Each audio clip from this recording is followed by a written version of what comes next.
Le paysage que nous observons aujourd'hui entre Voiron et Grenoble est le résultat d'une longue évolution géologique principalement héritée des grandes glaciations du Quaternaire.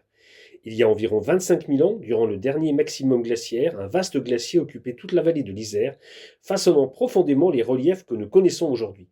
Depuis cette période, le retrait des glaces, la formation des lacs, l'installation de la végétation puis l'action de l'homme ont progressivement transformé ce paysage. À travers cette reconstitution, nous allons retracer les principales étapes de cette évolution depuis un environnement glaciaire extrême jusqu'au territoire actuel. Il y a 25 000 ans, le secteur de Voiron à Grenoble est entièrement occupé par le glacier de l'Isère dans le cadre du dernier maximum glaciaire. La glace, épaisse de plusieurs centaines de mètres, remplit toute la vallée et s'écoule vers l'avant-pays. Les reliefs de la Chartreuse et du Vercors émergent partiellement. 5000 ans plus tard, il y a 20 000 ans, le glacier reste dominant mais montre une dynamique interne. Crevasses, écoulement différencié, transport de matériaux. L'érosion glaciaire intensifie le surcreusement de la vallée en Auge, un profil en U. À moins 18 000 ans, le réchauffement climatique amorce le recul du glacier. Des zones marginales se libèrent, laissant apparaître moraines, dépôts glaciers lacustres et surfaces instables. Moins 15 000 ans, la déglaciation entraîne la formation d'un lac proglaciaire occupant la cuvette de Grenoble. Ce lac est retenu par des verrous rocheux, des barrages morainiques, notamment au niveau de la cluse de Vorep. Moins 13 000 ans, c'est la steppe périglaciaire. Le lac se retire partiellement.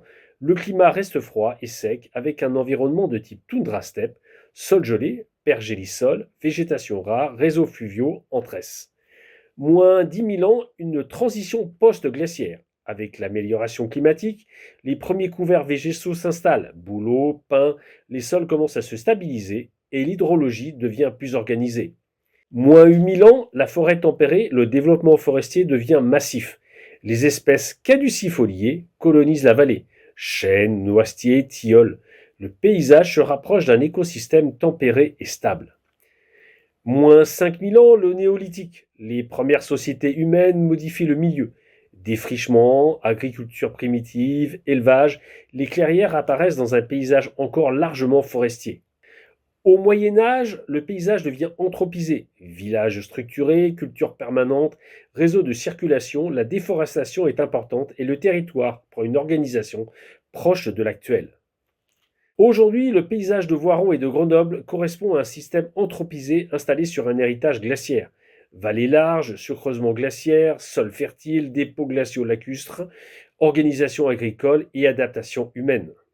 Nous sommes 25 000 ans plus tard.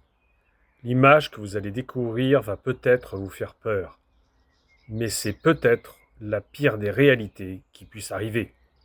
Cette image ne représente pas seulement un futur possible, elle illustre surtout les conséquences directes de l'action humaine sur le système climatique.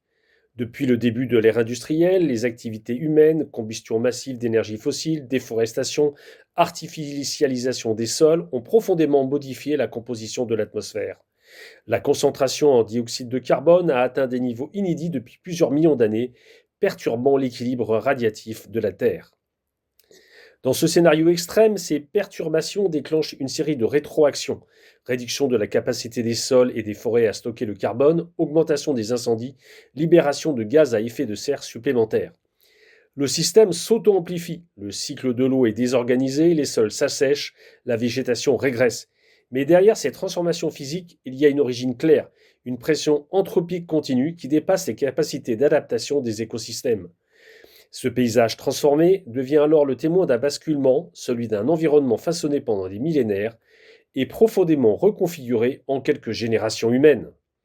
Ce que montre cette image, ce n'est alors pas uniquement un futur climatique, c'est la trace durable de nos choix énergétiques, économiques et territoriaux.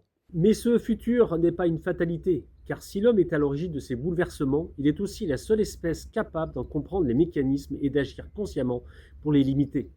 Partout dans le monde, des solutions émergent, les connaissances scientifiques progressent, les technologies évoluent et surtout les consciences changent. Protéger les sols, préserver l'eau, restaurer les écosystèmes, repenser nos modes de vie.